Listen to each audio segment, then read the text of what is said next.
all your guys' waivers? He has them. Nickolas, Papacs.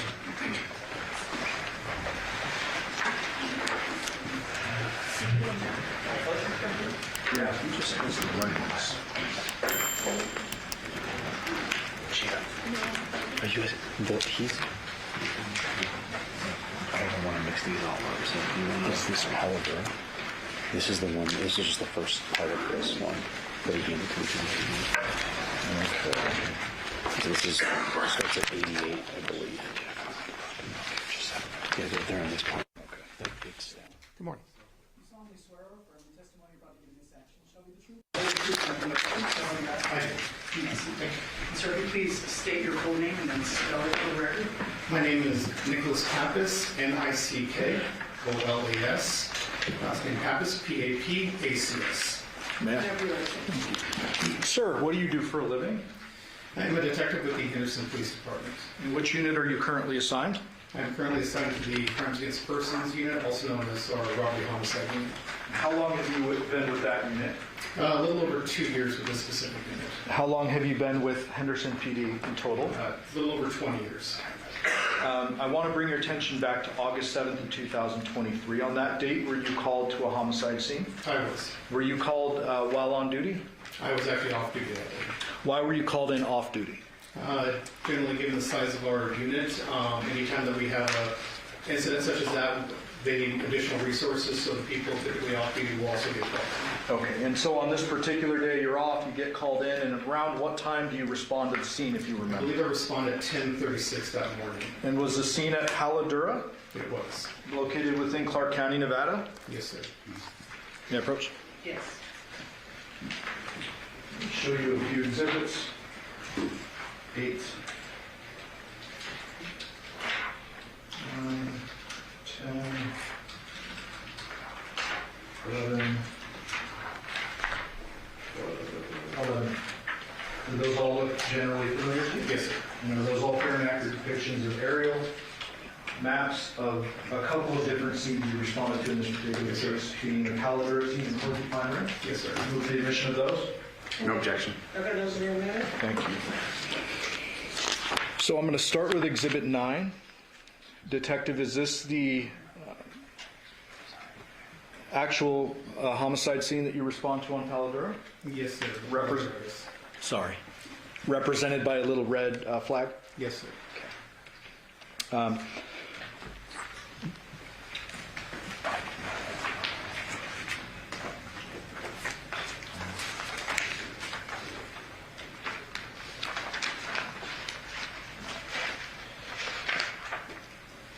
When you respond to the scene, Detective, what is going on at the scene?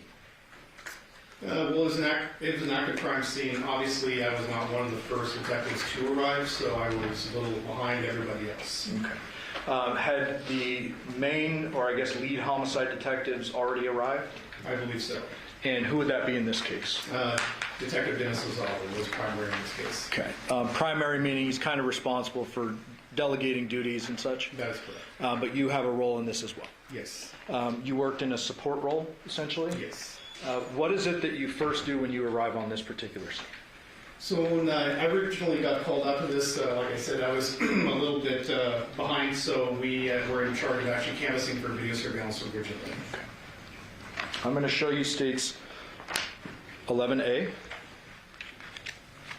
You recognize this? Yes. Is this that same Halladura neighborhood with a bunch of yellow tags on it? Yes, it is. Do you know if this represents the video cameras that was done by your team? I believe so, yes. And can you direct the jury to the area where you were responsible for? So originally I was in charge of the Carolina Laurel area. Okay. Which looks like it's going to be perpendicular to Halladura. Yeah, and let me go back to 9. Carolina Laurel, is that here? Yes, sir. Okay, and that is perpendicular to the Halladura entrance. Tell us generally what a canvas entails. Typically with the canvas, we will walk the locations in the surrounding area looking for video cameras, surveillance, rain cameras on the, next to the doors and everything. Anything that would signify that they possibly have video surveillance. Okay. While you're doing your particular canvas of Carolina Laurel, are you called away to do something else? Well, I made contact with a couple people on Carolina Law. Oh, okay. You made contact with people. Do you remember if you yourself impounded any video from Carolina Laurel? No, I did not. Okay. Did you learn of any surveillance on Carolina Laurel? I believe that there was no surveillance available. Okay.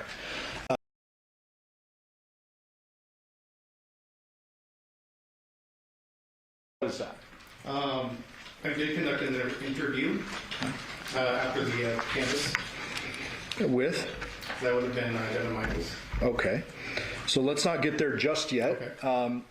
At some point in time, do you make contact with a homeowner that provides a phone number for who ultimately you identify as Devyn Michaels? That is correct.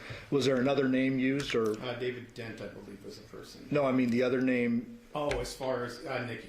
Okay. Was there initially some confusion as to who Nikki was? Yes. And describe that a little bit. There were multiple names being used. Nikki was one of the names that we learned of, and we didn't know exactly what association there was with the decedent, so that was a little bit of a navigation as far as getting through that. Ultimately, do you receive a phone number for Nikki of 702-677-4340?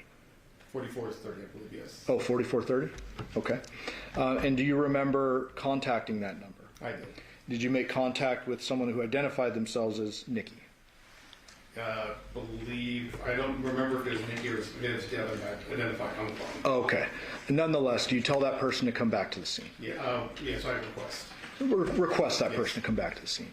And that person does arrive? Yes. Do you see that person in court here today? I did. Can you please point to that person, describe something she's wearing today?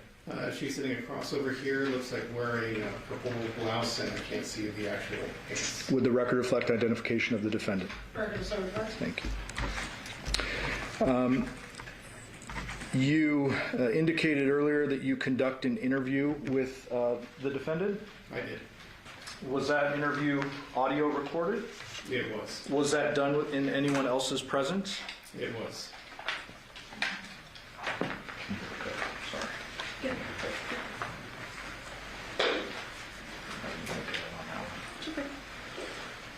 Who else was present for that interview? Detective Dennis Lozada was present for that. Okay. I want to ask you, just generally while we get it booted up, I apologize. At the time you interview the defendant, are you treating her as a suspect, a witness, an unknown? Like, how are you approaching this? It was an unknown at that point because we really had no idea what was going on. Okay. Did you have some preliminary information from a woman by the name of Yoko? I believe so. Okay. But is this more of like an information gathering, not like an interrogation of a suspect? That is correct. Tell us generally what's the difference between an information gathering and like a full-on interrogation. I'd say like in an information gathering type interview, we are literally trying to solicit information as far as what's going on because typically we don't have all the details. I would say an interrogation would be more directed as far as the direct line of questioning, possibly treating them as a suspect. Okay, so at this point you're just looking for answers and anything you can get at that point. Okay. May we approach briefly? Yes.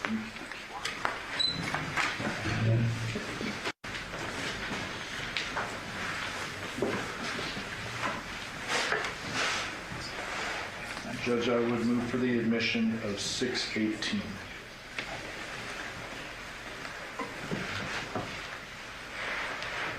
I'm sorry? I would move for the admission of 618. Okay, any objection to 618? No objection. Okay, that'll be admitted. May we publish? Yes.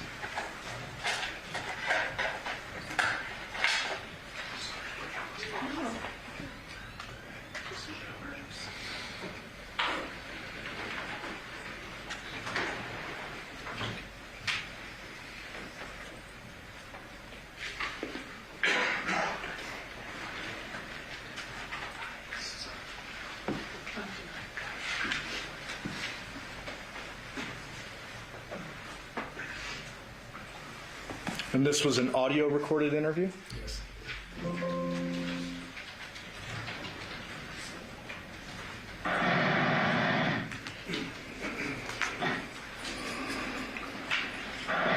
Today is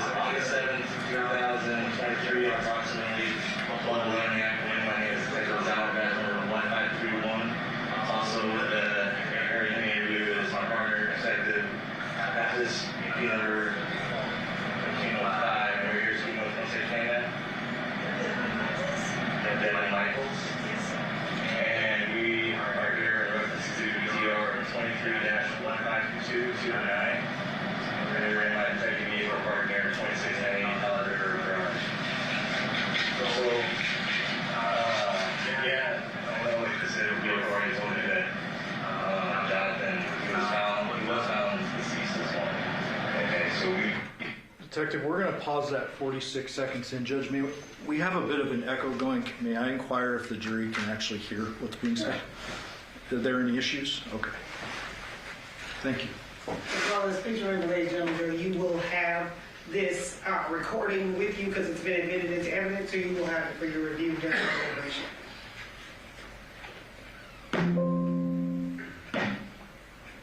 we don't know what happened to him. That's why I want to talk to you. See, I know you were here last night. You guys are like trying to move out of the house and move back to your place across town. Yeah. So if you guys go over the last time you saw him yesterday, your guys' conversation, anything that you think is important for us to know. As of right now, like I said, we don't know anything. You know, we just need to find out and start putting things together to figure out what happened. We spent the whole day together yesterday. We did the girls' school shopping, clothes, pies. We loaded up the truck and we took it to my house. Unloaded it, came back here, was loading more things up. That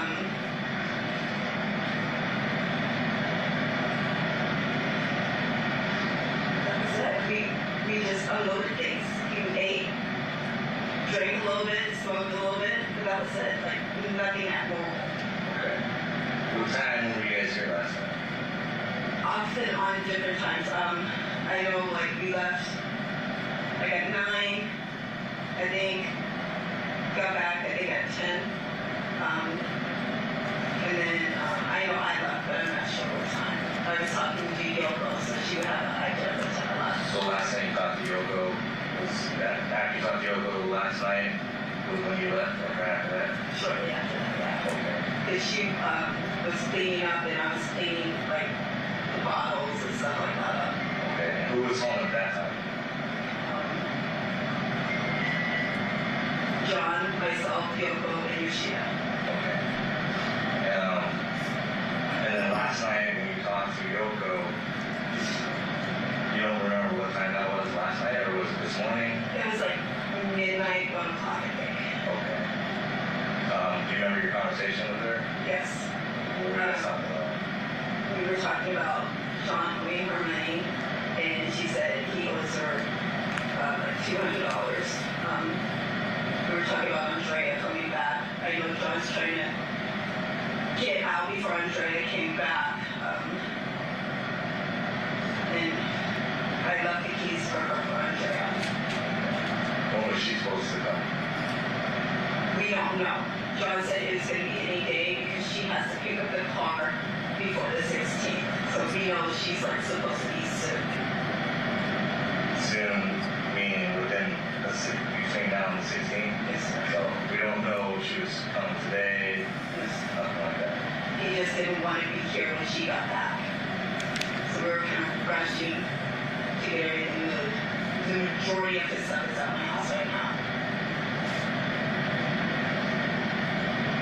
Okay.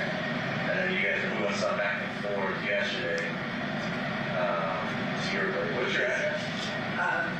5510 Porcupine Road. 5510. How do you spell that? Porcupine, Porcupine,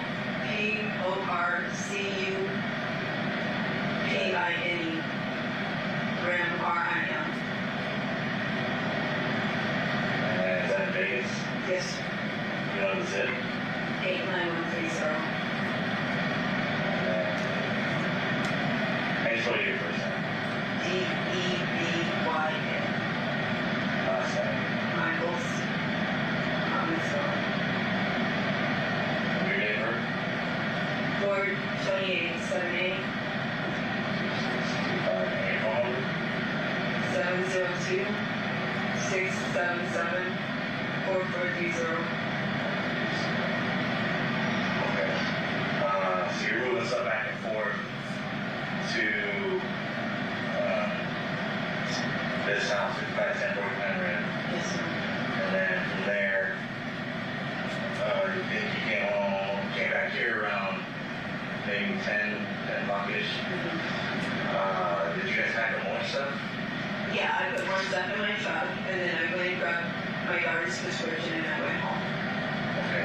But you said that John was drinking when you guys got back the last time? Yes. So, I guess when you got back, kind of explain what happens from there. So, He started drinking, and he started smoking. He smoked cigarettes and weed, and he was in the garage. Yoko came down. They were kind of having an issue. She went back upstairs, and then she came back down later. That's when I was talking to her. and then he fell asleep. No, he was in the garage when I left. He was, okay, because you always told us that you told her that he was asleep. No, I said I told him to sleep it off instead of trying to drive last night. So when you left, he was still awake. Yes, And then, what was he doing in the garage? smoking. Smoking what? Weed. Yeah. And no one's in trouble for smoking weed or doing any bad drugs right now. We're worried about trying to figure out what happened to Jonathan, okay? So don't leave anything out just because you think it might get somebody in trouble, okay? It was just weed. Okay. Does he do anything else? You know? No, sir. I know he smokes cigarettes and weed. I know he has drinking. He was drinking Jameson last night. I was cleaning everything up before I left. So he's in the garage, say he's just smoking, and then you finish packing up your stuff, and then you take off. Yeah. That's the last time. You guys text each other or call each other? I've been texting him all morning because today was the first day of school, and he was supposed to come down to help me with the grocery register. When was the last time you talked to him last night over the phone? Like text or call? No, last time I talked to him was face-to-face. Okay, so you didn't text him when you got back to your place saying, hey, he didn't try texting you? I texted him, you can call me phone workers.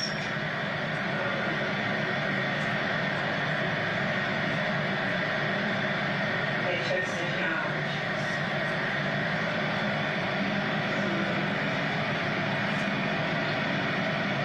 Hey, this was 4 this morning when I was up trying to get the stuff for the girls ready for school.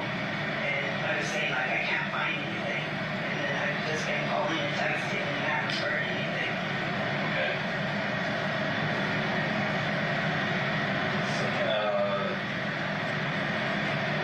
Do you know, like, what he does for work? He's a handyman, so he does odd jobs here and there. Like side jobs? Yeah. People just call him, and they'll just do things like, Mom said something about like the moving and stuff. Does he move people too? So he just does any kind of odd jobs. How long has he been doing that for? A few years. Does he have a lot of clientele, or is it just like word of mouth? I think it's more word of mouth. I don't know his clientele. He says he puts ads up on Facebook, and he tries to drive his trailer around a lot. Like yesterday when we went shopping, I wanted to go with my car, but he wanted to use the trailer for advertising. So that's... Do you know when last time he had a gig or job?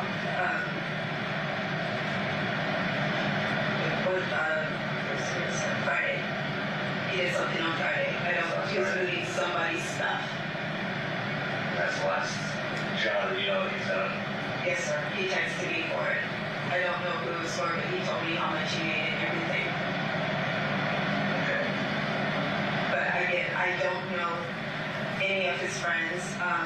He talks about someone he works with named Andrew. I know David, that's the neighbor we've gone to his house. But I don't know who he works with. I don't know.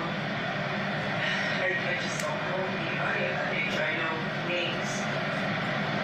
Anybody that comes by where he was talking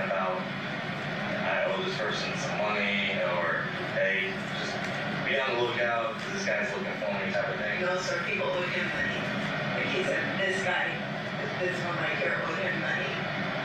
So, Did you own any weapons, handguns? yes, but they're at my house now. We took them over last night. We didn't bring the ammunition up, like, because there's no safe at my home for them. So we intentionally left the ammunition here. Over here. Yes, sir. And then, So Detective, so far you've learned a few things from Miss Michaels. She indicated that John was alive and fine when she left, correct? Correct. She claimed that John had some guns, but they'd been moved to her home, correct? Correct. She claimed she did not have a safe at her home, correct? Correct. I'm going to resume. the girl that's supposed to pick up this car over here, His ex-fiance. they were supposed to get married? Yes, sir. When did they break up? They broke up, I want to say May. Of this year? Yes, sir. Do you know why they broke up? She was trying to get back with me, and she moved all of her stuff out. She tried to come back. It just, from what he said, he'd rather try to make it work with me versus being with her.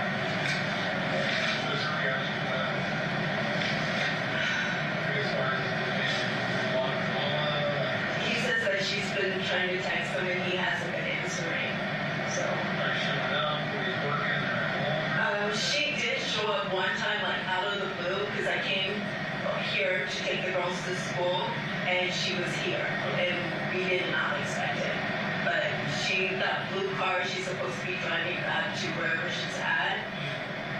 But I don't know if I think it's Utah, but he said she's coming because it has something about the 16 on it, like the tax or something. And Yoko, I left the keys for Yoko, just in case she did, and someone will stand for her, so. You mentioned earlier, like, we were first talking to bowling, you guys were trying to avoid her, because as far as her over or shutting down, is that like a constant follow with her? I wouldn't say a problem, but he didn't want to keep dealing with her. He said, like, his ring, we actually threw his engagement ring in the trash last night. So he said it's done, he's 100% done, and he wants to have a family with the girls and everything, but we're not driving back and forth. Yeah.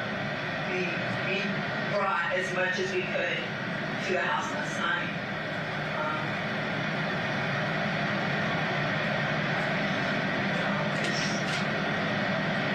Like literally, we were doing this last night to get her out of the house. Have you seen like any text messages she sent him or anything? No, sir. He just said that he was done, and I just kind of took him at his word. And she wasn't willing to do that? I don't know if that was the case. I think, She was wondering, like, no, I think she was trying to get back with him because her situation wasn't working out.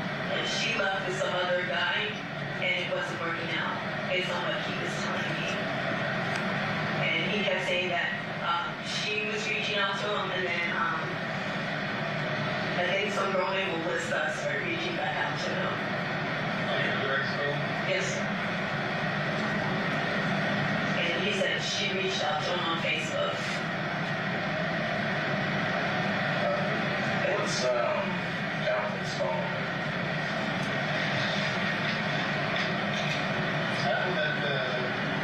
That Yoko that was talking to you in the first breath?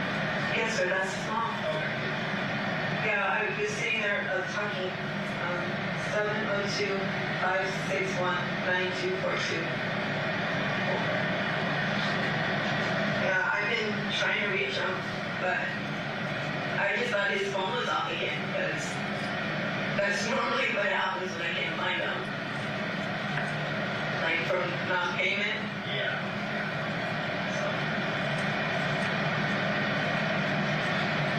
So there's nobody that he's mentioned that has issues with him that you can think other than break up. They're supposed to get married, but then they decided to try to work it out with you. You said that she left with another guy, so it doesn't sound like she was too upset. No, he was saying that it wasn't working out where she was at, and she was trying to, yes.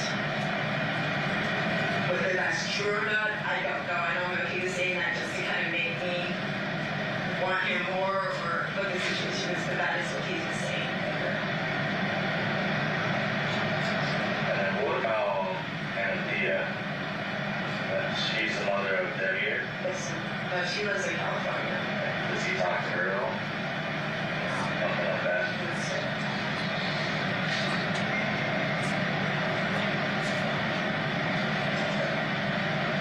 So, you guys, when did you guys start talking back? We started talking more, I would say, at the beginning of this year, because I was coming down here to take the girls to school and things like that, and he was already saying Andrea was kind of on her way out, so. Okay. So the girls were living over here with Yoko and Johnson. Okay. When did they move back in with you? The day school got out. So around May. May 26th, 22nd. So they moved back in with you, and you guys are starting to work things out at that point. And then you guys have been off and on since when? No, we're not off and on, we're just trying to make a family work. Like, we're not physically intimate or anything like that, we're just trying to, because the girls really want You guys to be us together? with one house, yeah. And it saves on gas, so we were trying to make that. Do you have a boyfriend or anything right now? Yeah, I'm married. You're married? Yes, sir. Alright, so I was not told that information. I thought you I'm guys, married, but, okay. we were told that you guys are possibly trying to get back together. No, we're trying to get everyone in one house and be a family Oh, okay. for the girls. So who were you married to? I'm married to Devyn. The son? Yes, sir. Oh, okay. So Devyn, his son, and you are now married.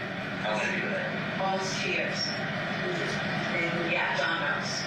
So it wasn't like you guys trying to get back together, like you said, intimately. He's just gonna move back in with you to be with the girls. Yes, sir. Was there a reason for that? Just for the girls, or was there other? It benefit everyone. He was having issues here. Yoko was trying to, get him out, and I know he needed advice. Devyn was good with having dad come back, even though I the wouldn't issues. say good, but he understood. It wasn't his first choice for everything. And then how you spell Devyn? D-E-V. D-E-V-I-E-R-E. D-E-V-I-E-R-E. Yes.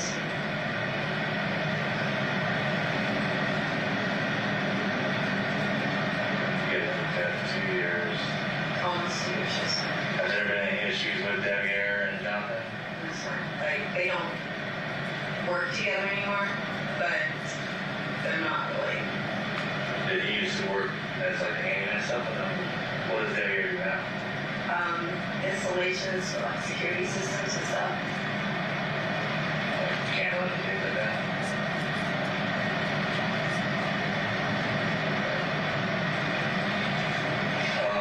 Just taking the cameras down.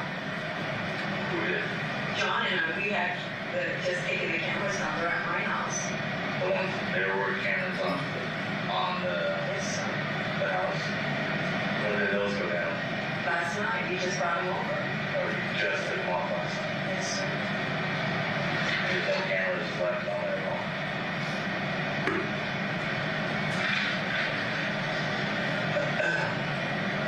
And then, how many dogs are in the house right now that you own? 4.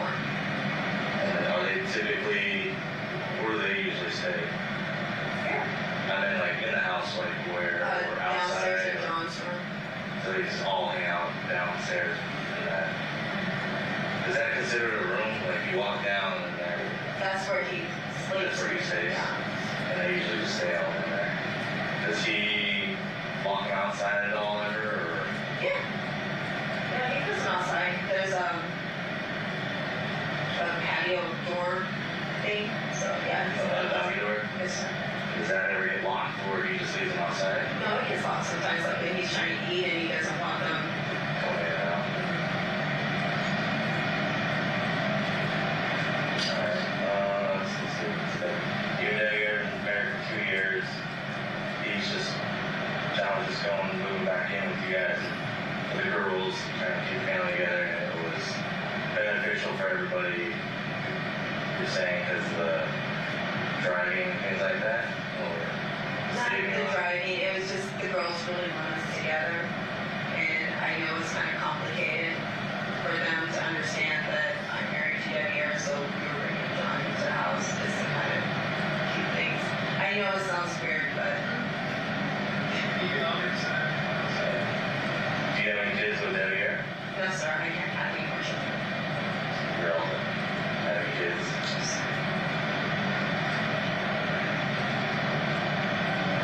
I don't know who you could talk to.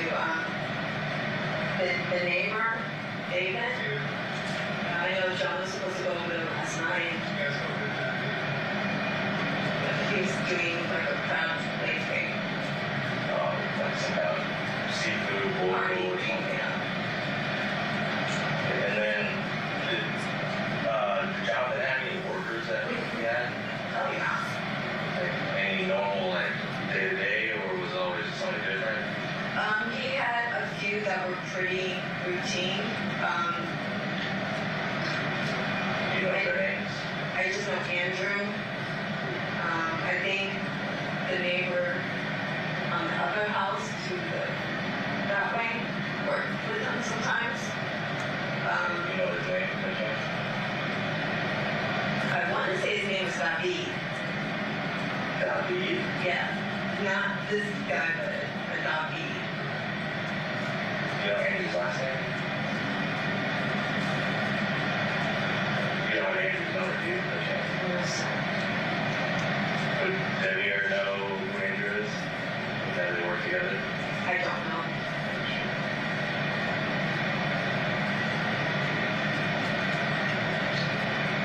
Because like when John texts me, it's usually, hey, I got this job, this, and this. So I have those. But they don't really have names on them or anything like that.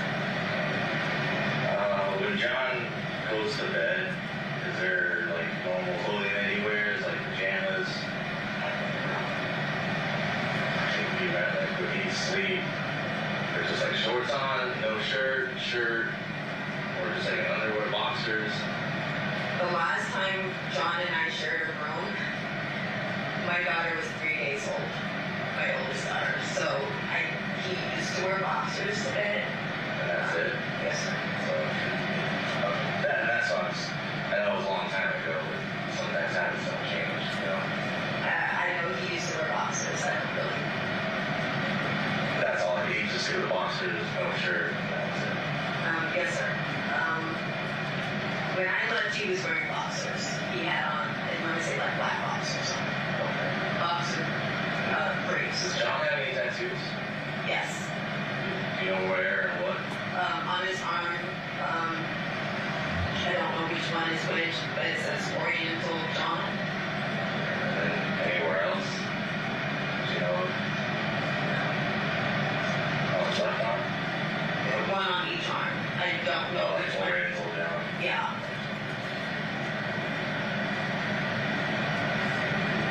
But he's had those as long as I've known him.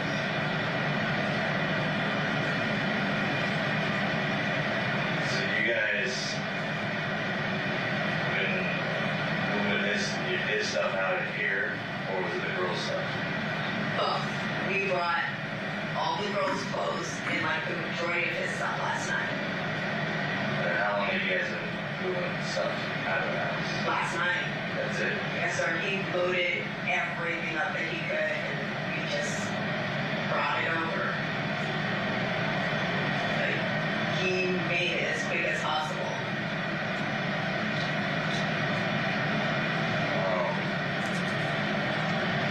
When you're saying Devyn was good with this arrangement, He was okay with it. I wouldn't say good is not his first option, but he understood. you're saying he understood Yeah. the benefited everybody. Yeah, it wasn't like there was a lot of animosity about it.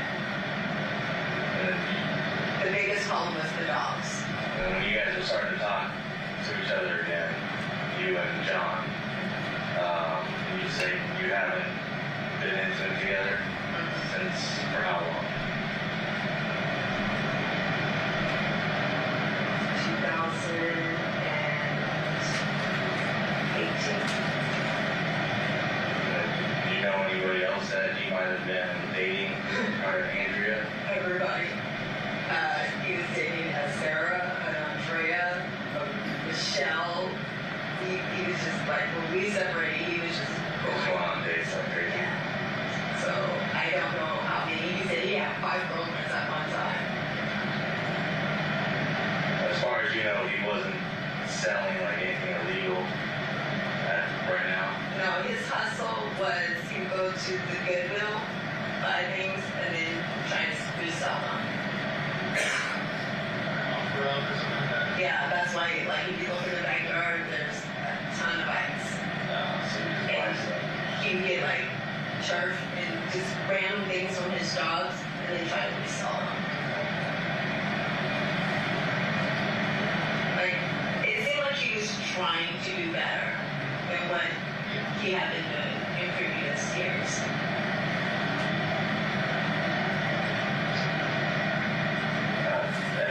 Were you guys hanging out at all? Because I know you were all day yesterday, but prior to that, it was like a regular thing you guys would hang out, or? We actually were here a couple of times this week, me and the girls. We had dinner and everything like that. I know we were here on the 4th, because we went over to David's house. I think we were here like a week after that, so it was just whenever. Did they here come with you guys? No, it was me, John, and the girls. We were trying to build that together. And then for, Yoko was Devyn's grandma too, right? Yes. The reason why he would want to come over, No. he just left it with you guys.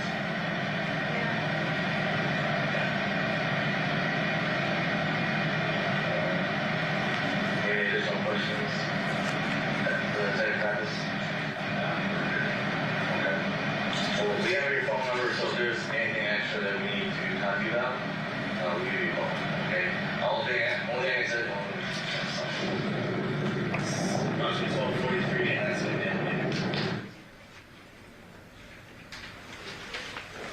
Shall I keep going?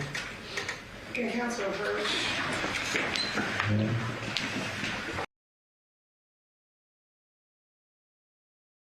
Hearing that recording of the first interview conducted with the defendant, Devyn Michaels, correct? Correct.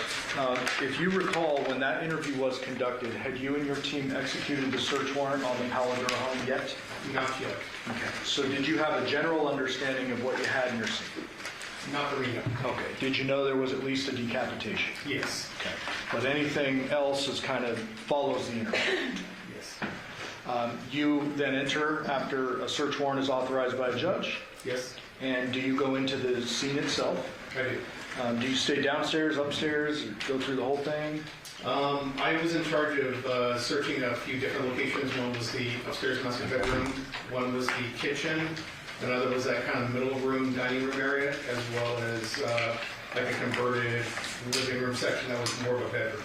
And is the converted room where John's body was found? That is correct. Okay.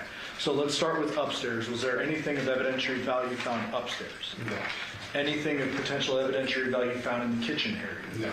Anything found in that level where the kitchen is? Like, and then let's focus in on the converted room, John's room, I'm going to call it. When you went into John's room, did you get an overall perspective of the scene? I did. Did you go kind of look around and search different various items? Yes. Did you make any observations of the body itself. I did. And what were those?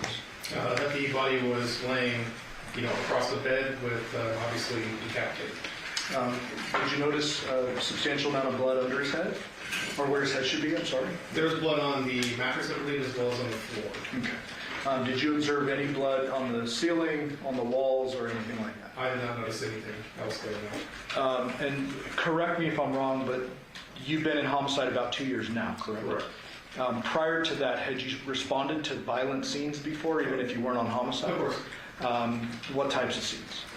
I spent close to 9 years in canines, so we went to a lot of different violent calls, obviously looking for suspects that had fled, obviously in patrol work and things of that nature. I was also an officer in charge for a while, so obviously responding to like your typical patrol calls, violent crime scenes, suicides, anything of that nature. Okay. Did you make any general observations about the blood situation in this particular scene? It looked a bit localized around the actual body. What do you mean by localized? As far as like the pool on the mattress as well as underneath, but nothing like you mentioned as far as like on the ceiling or anything like that. Just so I can clarify, did you observe any blood staining or patterning or dragging or anything other than in that small area around the bed? I did not.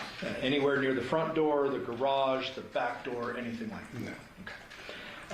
Did you observe any of the victim's personal belongings, such as his wallet, his truck keys, his phone, or his social security card within the scene? I did not locate those items, no. Did you observe any weapons that could have been used to do this crime? Obviously, there's going to be kitchen knives and things of that nature, but nothing that was obvious. Yeah. Nothing in the room? Not that I located. No kitchen knives in the room? Not that I recall, no. You're referring to the kitchen knives in the kitchen? Yes, correct. Any of those, did those have any apparent blood on them or look to be No. dirty, I guess? Okay.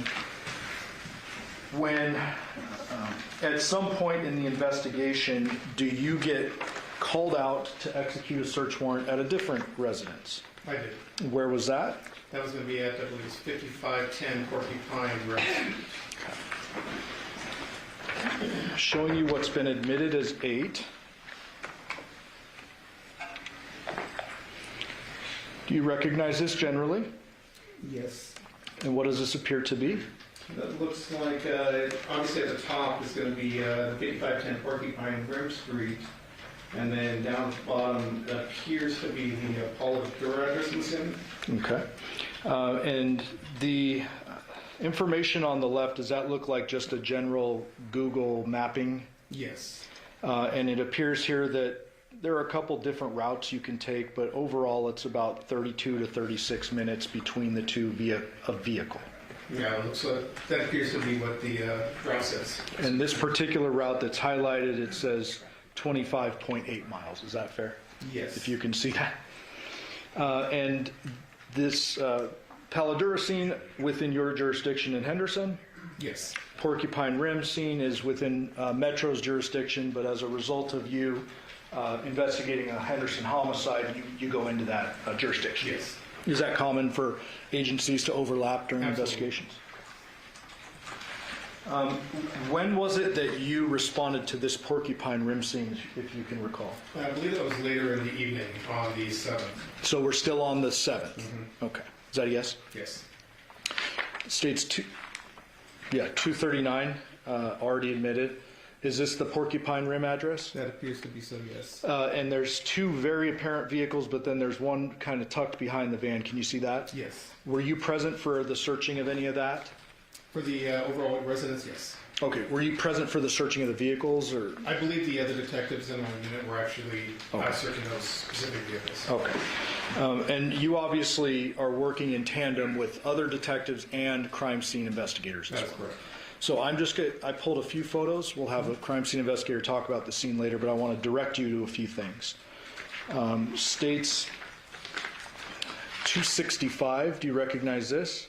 Yes. What is this? That appears to be the front entry room inside the residence. Okay. Fair to say there's a shoe rack on the right side here? Correct. And did you find any shoes that were black and white Nikes with a white Nike swoosh across the outside? I did not locate it. Showing you states 268. Is this the same room? Yes, Do you see these samurai swords here? I do. Were those of something of interest that you guys were interested in? Yes. And did you observe those? I do not recall actually pulling them out personally, but I did observe them in the room. Okay. Did somebody pull them out and check if there was blood on them? I assume so, yes. Okay. But you wouldn't know that? You don't recall? I did not personally do that. Okay. 267. I can't remember why I put this up. Do you see anything of evidentiary value found in this one? No.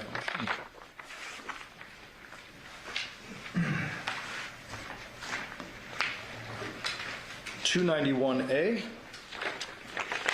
Did you participate in any of the upstairs searching? No. Oh, okay. Do you recall ever having found you or anyone on your team black and white female-sized Nike shoes with a white swoosh along the side? No, I don't recall that. No. Did you participate heavily in the search of the main bedroom? The downstairs master? Yes. Correct, I did. Tell us generally what your observations were of that bedroom. Appeared to be like the largest bedroom in the house. That was downstairs. It was cluttered with lots of different clothes, papers, electronic devices, things of that nature. And during the course of your search warrant, are you looking for particular items that are authorized by the judge? We were. And then if you come across something that was not originally expected or authorized, what is the procedure then? Well, typically we'll obviously take note of it and identify it and contact the lead detective to determine what course to take on that point. Okay. In this particular case, were you looking for any items associated with the victim? We were. And did you find some items associated with I that? did. Describe the search process and how you came upon those items. So with the search process, just when executing a search warrant, we obviously let our crime scene analysts first enter. They take overall crime scene photos of the thing, or the way the condition of the room was before we enter. After they're done with that process, then we enter, and then we actually physically search for the items that are within the search warrant. Okay. In this particular case, were you tasked with searching through the dresser in that master room? Yes, And did you find something of note? I did. What was that? I found a black wallet as well as a set of car keys. And you know, before we get there, I'm going to show you 366. You recognize that? Yes. You remember where that was found? I believe that was on the bed. 373. What is this? That looks like the same bag with a cell phone. Okay, and then we have some items that appear to have been removed from that bag. Appears to be, yes. 374, was that an item that was in that bag? I believe so.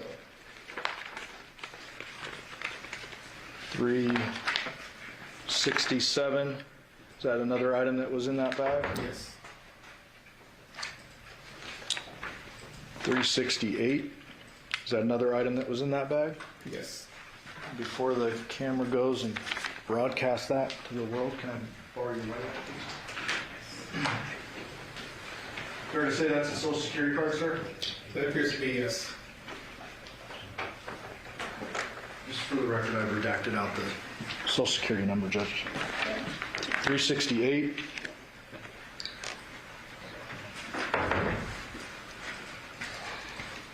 Can you read into the record the name on that social security card? The social security card says Jonathan James Willette.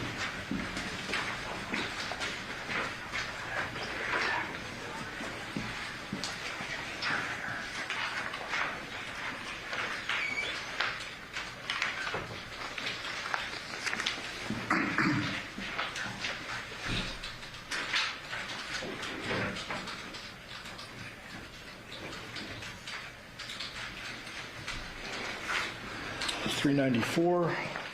Is that the contents of that wallet? It appears to be. $395. The rear side of the contents? If you zoom out a little bit. Oh, sorry. Yes.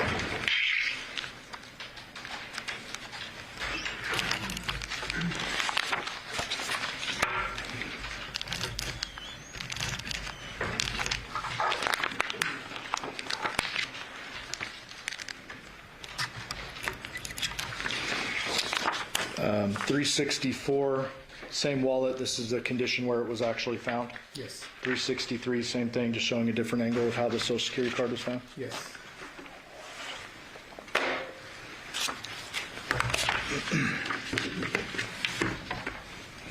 You mentioned searching the dresser. I did.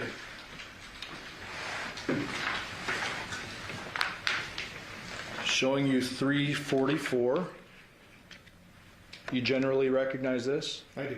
So tell us about the search and how you came upon this item, and was it in this position when you first found it? So when I first found it, it was actually in the top left drawer of the dresser in the back right corner, buried under like women's lingerie, underwear, things of that nature. The items which were actually the wallet as well as the Chevrolet keys were in a series of bags. So like the wallet and the keys were in one bag, and that was tied off, and then that was in another bag, and so forth, I believe, for a total of 6 bags. Ultimately, do you document, you and other people document the process of unraveling those bags to see what's inside? 345, unraveling the bags? Yes. 346, unraveling the bags? Yes.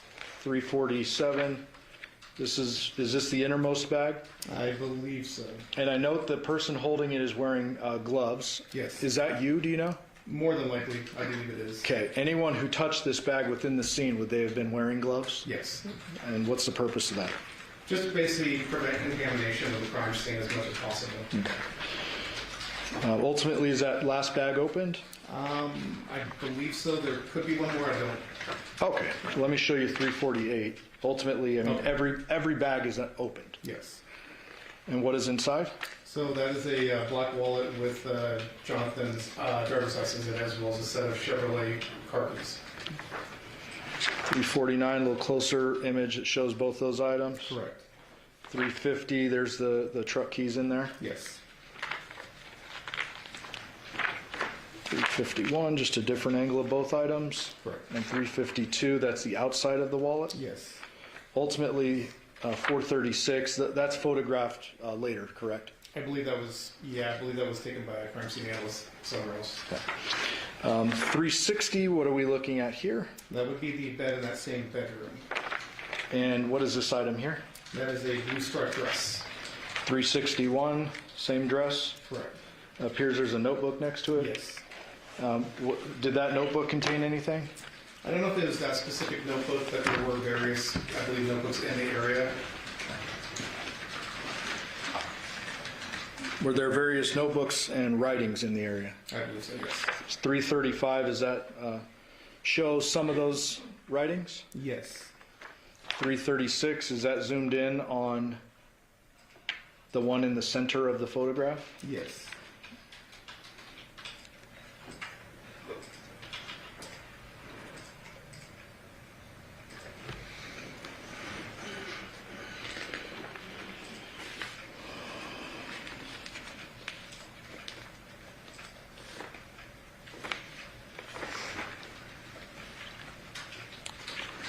.338, is that another one of those writings? This one like crumpled up? Yes. 339, another one of those writings? Yes.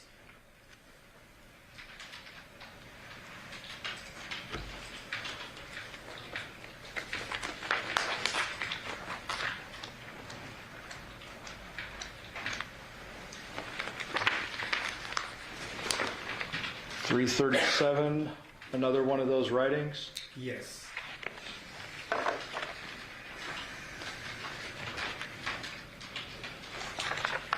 .376, another one of those writings? Yes. And this starts with, so it has been officially 3 days since Devyn and I have stopped talking. He doesn't really seem too phased. Yes. 337, another one of these writings. Correct. 378, again another. Yes. 379, another. Yes. 380, another. Yes. 381, another. Yes. 382, another. Correct. 383, another. Yes. 384, another. Oops. Yes. 385, another. Yes. 386, another. Yes. 387, another. Yes.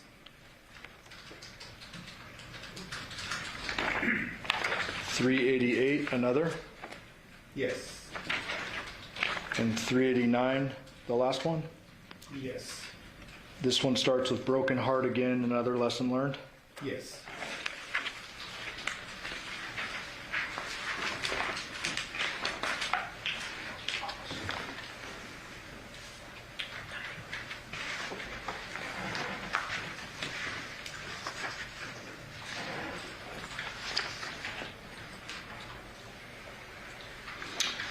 The following day, did you participate in writing a search warrant for some call detail records? I did. Do you remember which call detail records you were searching for?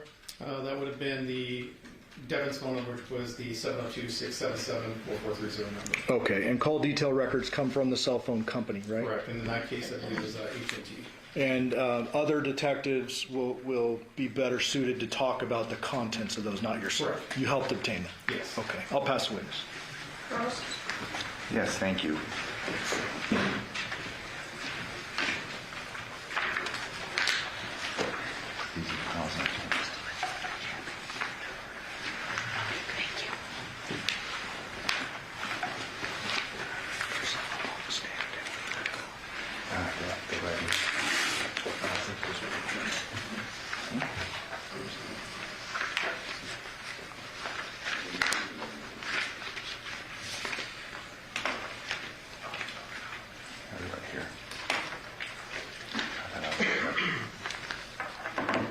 Detective, in reference to the writings that I'm gathering here from counsel's desk,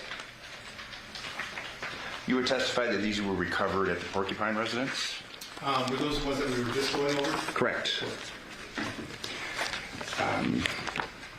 Several of them, correct? Correct. You reviewed these in preparation for your testimony today? I did. Would you agree with me that these appear to be entries into a diary, perhaps? I'd say like a journal of sorts. Okay, fair enough. And did these writings contain dates that you recall? I don't recall seeing dates. Okay. So in reference to the contents of these, you can't give us any indication as to when they were written? No. Months before, years before, fair to say? That's fair assessment.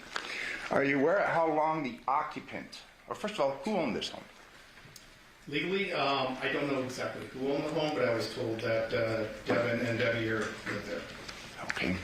Are you aware as to how long Devyn had been living there? I am not aware of that. Years, months, no idea. In fact, you have no idea where these were authored, correct? No. Were you aware of what was going on between the two houses, the Palmadura house and the Porcupine house? Occupants, what was going on, a move? Were you aware of what was going on? Yes. Based upon your knowledge, Jonathan Willette was moving into the Porcupine residence, Yes. correct? That's what we were under the impression of. And that was the residence where you found the wallet, the keys, Social Security card, correct? You'd agree with me that it appears that items had been moved in, they were out of place. I mean, the place was kind of messy and looked like a move. It did. Okay. Did you have it, when you were at the Palmadura house, that house was in disarray as well, correct? I think that's a fair assessment. Fair to say that it appeared that the occupant, specifically Jonathan, was moving. Yes. In reference to the interview that you had had with Devyn, that interview began approximately 12 p.m., I believe so. and that was at the Palmadura house, correct? Yes. In the general area. It wasn't inside the house, obviously, but it was out front. Okay. Fair to say that she had been summoned to the house and she had come. She did. Had there been a discussion that neighbors had called her or something that she knew something had occurred? I got the phone number from one of the neighbors, and then I made phone contact with Devyn. Okay. And asked her if she would come and speak to you? Yes. And she came willingly? Yes. And she appeared to cooperate with you? Yes. She obviously was made aware that something bad had happened. Yes. And it concerned Jonathan. Yes. And she came and freely and voluntarily answered your questions. She did.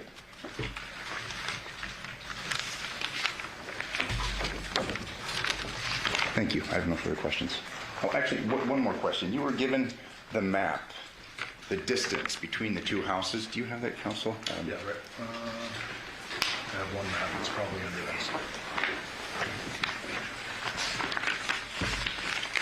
Do you recall that it was a Google map in the distance? Some type of internet map, yes.